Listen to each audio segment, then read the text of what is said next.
नमस्कार, मैं हूं प्रेम शंकर सिंह और आप देख रहे हैं सहरसा नाव। आज बिहार से एक ऐसी खबर सामने आई है जिसे सिर्फ धार्मिक नहीं बल्कि सामाजिक, सांस्कृतिक और प्रशासनिक नजरिए से समझना बेहद जरूरी है, क्योंकि बिहार ने शायद पहली बार अपने मंदिरों और मठों के लिए एक व्यापक, संगठित और राज्य स्तरीय ढांचा तैयार किया है। ऐसा ढांचा जिसके केंद्र में है सनातन धर्म का प्रचार प्रसार, संस्कृति का पुनरुत्थान और परंपराओं को समाज के बीच एक नई ऊर्जा के साथ फैलाना। बिहार राज्य धार्मिक न्याय परिषद, जिसे हम BSRTC के नाम से जानते हैं, ये एक बड़ा फैसला लिया है।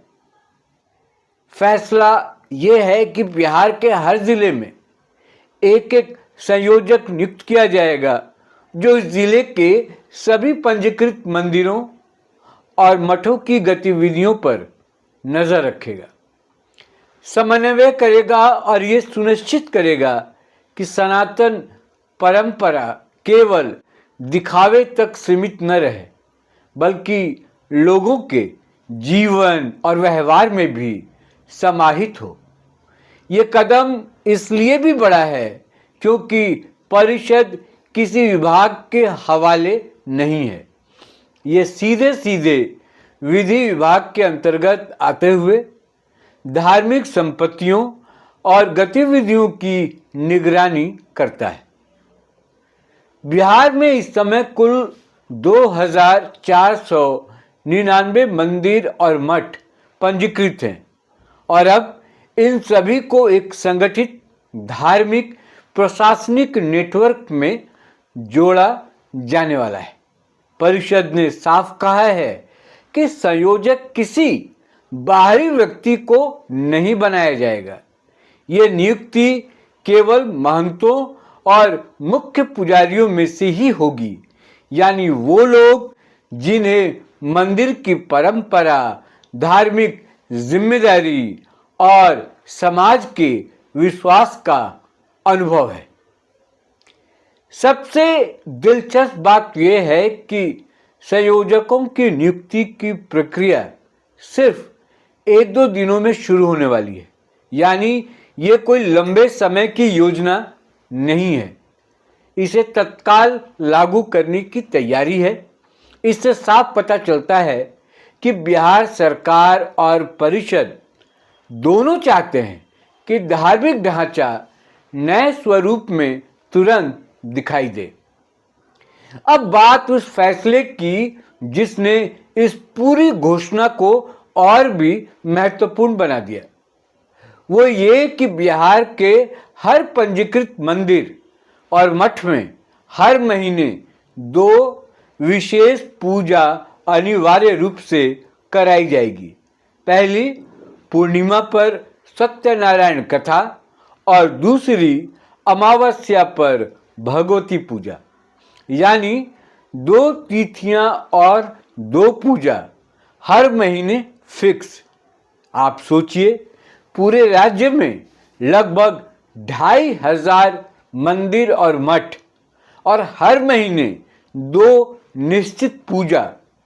इसका सीधा मतलब है कि बिहार के धार्मिक कैलेंडर में एक समान धड़कन पैदा होगी। हर जिले में, हर गांव कस्बे में, हर मंदिर में एक ही तिथि पर पूजा। ये एक बहुत बड़ा सांस्कृतिक समन्वय होगा। लेकिन बात सिर्फ पूजा तक सीमित नहीं है। परिषद ने कहा है कि मंदिरों और मठों को ये भी सुनिश्चित करना होगा कि इन पूजा के महत्व का संदेश समाज के बीच जाए, यानी भक्त सिर्फ पूजा में शामिल ना हो, वो समझें कि इन पूजा का आध्यात्मिक, सांस्कृतिक और सामाजिक महत्व क्या है। ये शिक्षा और जागरूकता का मॉडल है। इसके आगे परिषद के अध्यक्ष ने एक और दिलचस्प पहल की बात कही। लोगों को प्रोत्साहित किया जाएगा कि वो अपने घर में भी हर महीने सत्यनारायण कथा और भगवती पूजा करें। ये एक तरह से घर घर धार्मिक जागरूकता का मिशन है। कल्पना कीजिए, अगर बिहार के लाखों परिवार हर महीने अपने घरों में नियमित पूजा करने लगें तो इसका सामूहिक प्रभाव कितना बड़ा होगा। ये केवल धार्मिक रस्म नहीं, ये पारिवारिक वातावरण, मानसिक शांति, परंपरा और जुड़ाव को पुनर्जीवित करने का काम करेगा। अब बात आती है मंदिर परिसर की। परिषद ने कहा है कि सभी मंदिरों और मठों में अखाड़ों के लिए एक समर्पित स्थान तैयार किया जाए।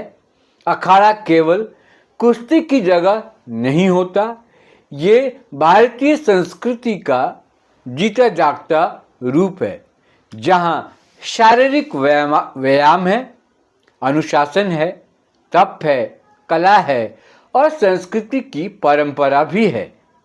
अखाड़ा एक संस्था की तरह काम करता है, जहाँ शरीर और मन दोनों का विकास होता है।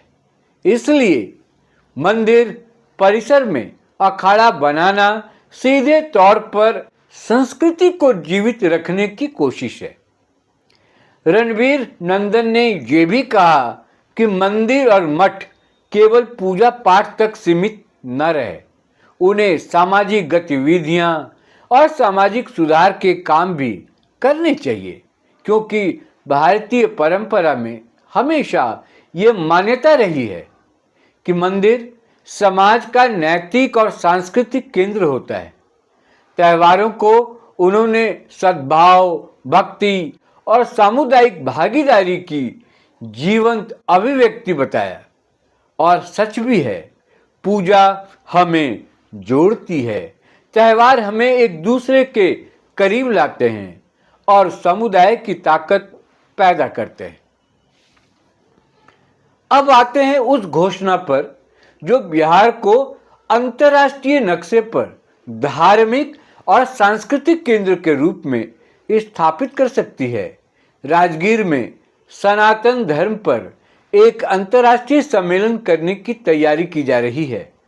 राजगीर की धरती धार्मिक और आध्यात्मिक विरासत के लिए पहले से जानी जाती है और अब वहां अंतर्राष्ट्रीय सम्मेलन होगा, जिसमें भारत और विदेश के विद्वान, धर्माचार्य, महंत और शोधकर्ता शामिल होंगे। ये आयोजन बिहार के सांस्कृतिक प्रभाव को नई ऊंचाई देगा।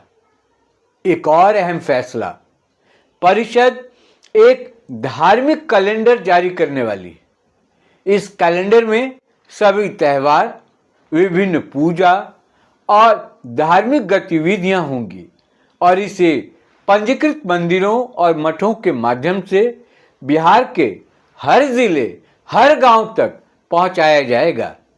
ये एक तरह से बिहार का अधिकृत धार्मिक रोड मैप होगा। अब सवाल ये है कि ये सब क्या बताता है। पहली बात, बिहार में पहली बार धार्मिक ढांचे को इतनी संगठित और संरचित तरीके से लागू किया जा रहा है। दूसरी बात, मंदिर सिर्फ पूजा का स्थान नहीं रहेंगे, बल्कि समाज को मार्गदर्शन देने वाले केंद्र के रूप में उभरेंगे। तीसरी बात, ये कदम बिहार की सांस्कृतिक पहचान को फिर से मजबूत करेगा और एक साझा धार्मिक सामाजिक चेतना पैदा करेगा। चौथी बात, इसका राजनीतिक असर भी हो सकता है, क्योंकि धार्मिक सांस्कृतिक गतिविधियां हमेशा सामाजिक व्यवहार को प्रभावित करती हैं। और पांचवी बात, ये पहल बिहार को सांस्कृतिक पर्यटन और अंतर्राष्ट्रीय धार्मिक संवाद का केंद्र भी बना सकती है। तो दोस्तों, बिहार में एक बड़ा बदलाव शुरू हो चुका है। 38 संयोजक, 2500 मंदिर, हर महीने 2 अनिवार्य पूजा, घर घर अभियान, अखाड़े, सामाजिक सुधार की भूमिका, अंतर्राष्ट्रीय सम्मेलन और पूरा धार्मिक कैलेंडर, ये सब मिलकर आने वाले दिनों में बिहार की सांस्कृतिक बुनावट को नई दिशा देगा। आप इस पूरे कदम को कैसे देखते हैं? क्या ये सांस्कृतिक मजबूती है या राजनीति और धर्म का नया समीकरण, या बिहार के लिए एक नया सांस्कृतिक युग? अपनी राय नीचे कमेंट में लिखिए। वीडियो को लाइक कीजिए, शेयर कीजिए। फिलहाल इस वीडियो में इतना ही। मुझे दीजिए इजाजत। नमस्कार।